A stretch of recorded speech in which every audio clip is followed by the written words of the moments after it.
I want to rise first as a legislator,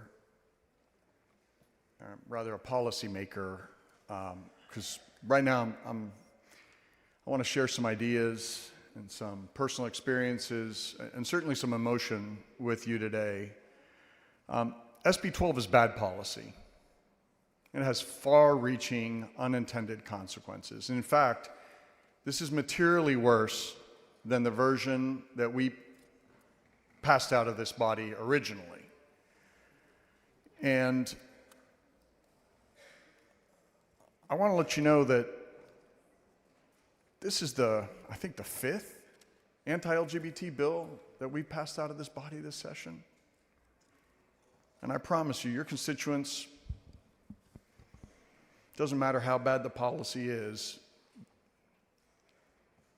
this is not what they signed up for either.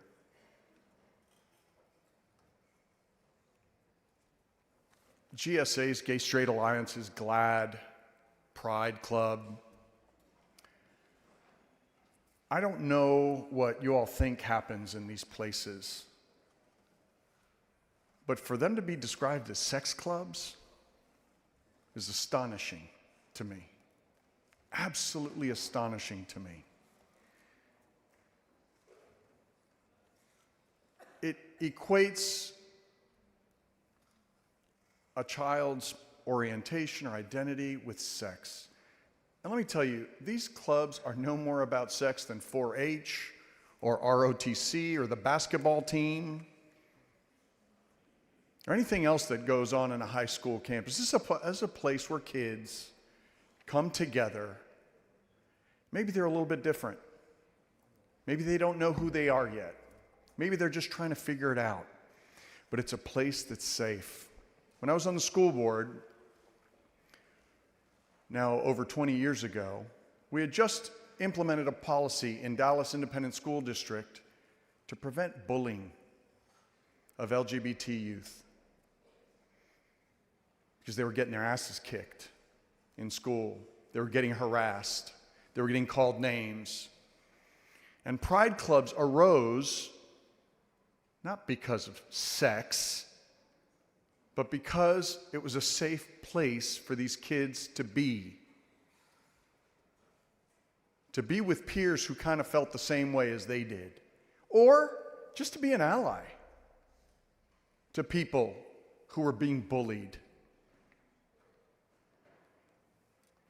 I'm going to speak personally next as a father, because this bill is not about parental rights in my case.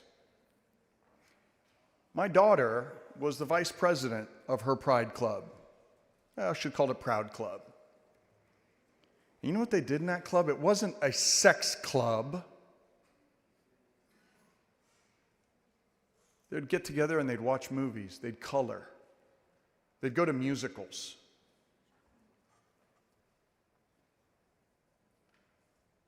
It was about a kid who felt weird, who found her people. And everything about it was good. And I don't know why grown-ups in this body are so triggered by that. Are triggered with my daughter getting together with her classmates in a school-sponsored activity. Like, why is that so bad? Why is that wrong? Why does the state government want to prohibit that?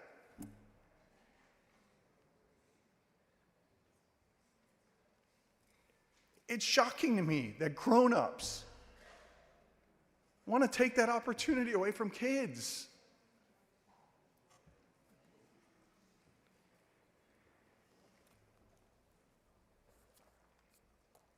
The chairman said he did not recall of any testimony, in his committee, that these clubs were a problem.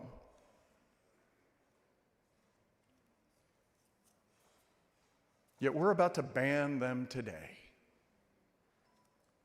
And that's wrong, members. You didn't sign up for that either.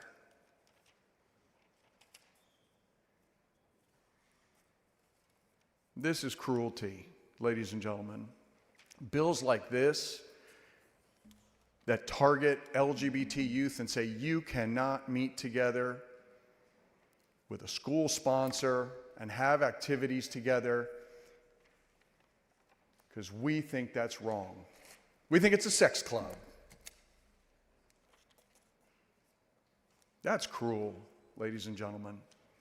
I think that's wrong.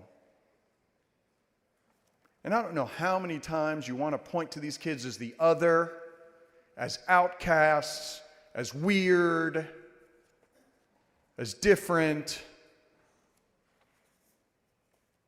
But every time you pass one of these bills, it sends a signal from the state government that, boy, you guys getting together was so important and so triggered us that we're going to ban your club. And even if your parents want you to go to the club, we're going to say, the government's going to say no. We're going to say, no, you can't do that. I just think that's wrong, members. That is very, very wrong by this body.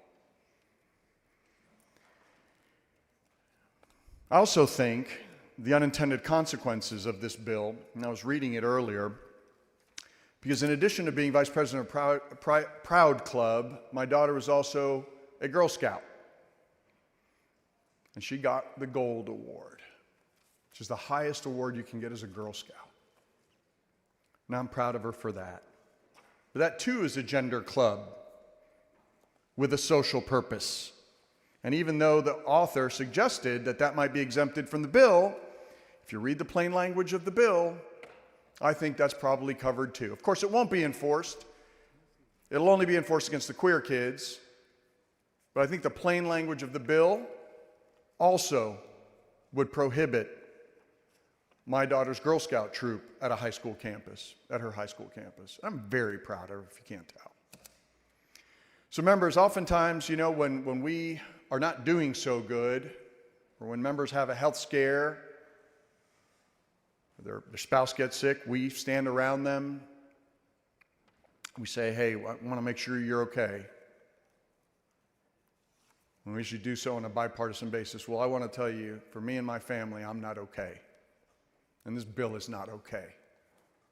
And this legislature doing it is not okay. And with that, members, I close.